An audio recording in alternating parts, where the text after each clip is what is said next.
BAILA Madrid, Hala Madrid, the Real Madrid. I mean, what an eventful derby it was. And honestly speaking, this Real Madrid side is quite unique because in this era of modern football where people are always horny about tactics, like looking to analyze the game by tactics itself, there is this team, this Ancelotti squad, who always questions about the way you think about this football, because in this past 1.5 years they have shown us that football is more than tactics. They have shown the importance of the psychological aspect of this game. I mean, yeah, they doesn't have a world-class playing 11, they doesn't have that fancy tactics, but Ancelotti knows one thing, that how to get the best out of each and every player, and that's what he's been doing since he has been appointed back again at Real Madrid.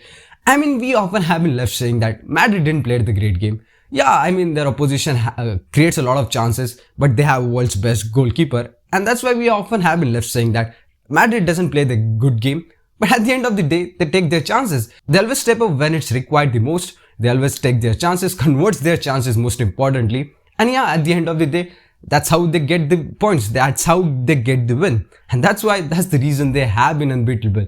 They are the only team who have 100% win record in this season. Anyway, the game, the Madrid Derby, which was of course eventful, and the first surprising thing in this game to see was Griezmann starting for Atletico Madrid, who set up in a 5-3-2 formation, whereas Real Madrid in their usual 4-3-3 with Rodrigo replacing Benzema. But trust me man, even with Rodrigo, this Real Madrid side looks so flexible. And the best thing is that they adapt themselves to the game they are playing. And in this game, Ancelotti really got his playing 11 right. Whereas of Diego Simeone, okay, I understand he wants to play a good combination football through the middle, but alright, that's alright. But the question is that who will score the goal? Who will make those running behinds? Who will disrupt that defense?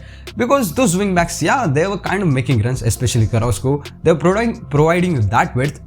But you know, when your wing backs are pushing that high up on the pitch, they have the Vinicius Jr., they have Valverde, who are just waiting for those one long balls. And as I said, Real Madrid likes to adapt. And in this game, they were really smart how they adapted themselves to this situation. And the first thing that Real Madrid immediately did in this game is to start inviting Atletico Madrid players to press. Because Atletico were playing with a high line of back three, and when Real Madrid started luring them into press, the distance between the defense line and midfield line was kind of getting huge.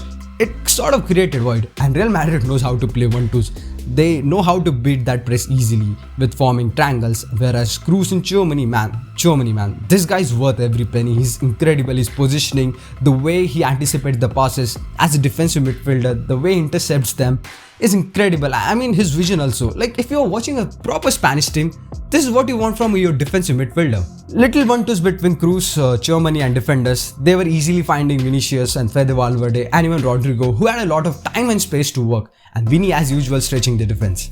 And when you play with that back three, it's always problematic because one of the centre back in some cases have to pull out wide, and that's why it creates a lot of space. And when you have a player like Rodrigo in a position, Rodrigo, the Benzema's replacement, this Rodrigo man, dude, he's exciting to watch when he's playing through that central position.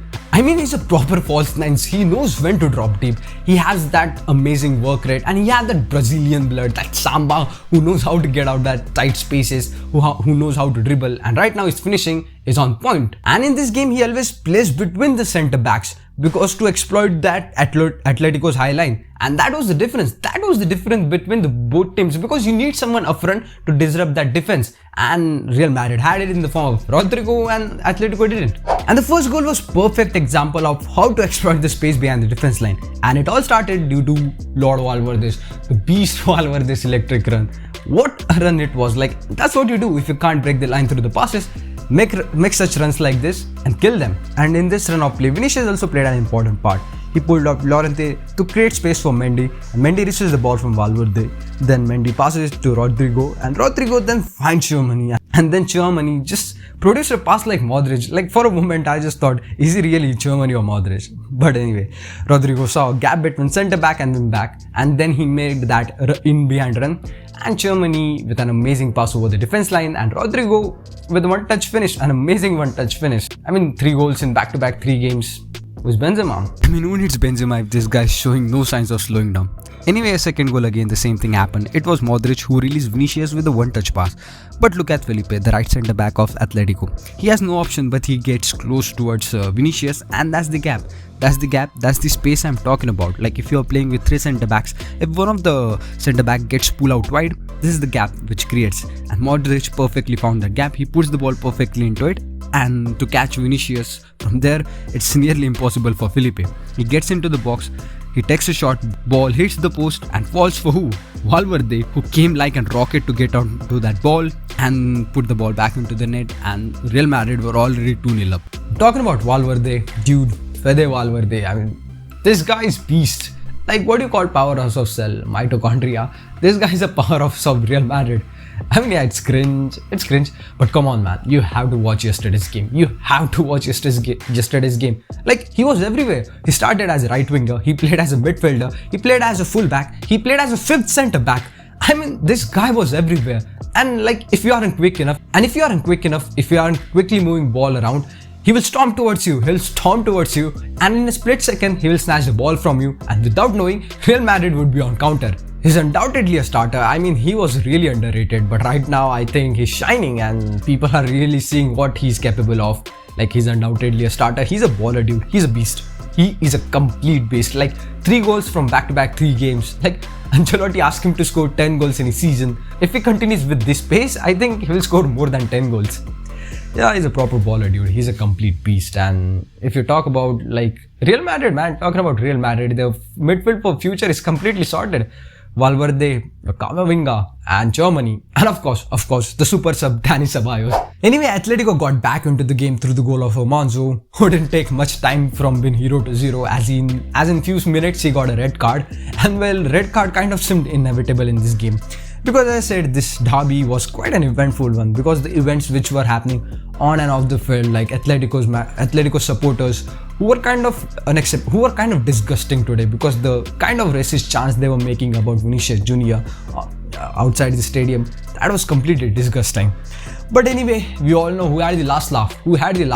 Vinicius Jr., who danced right in front of them, right at Wanda Metropolitano, and I think that was the best way to answer.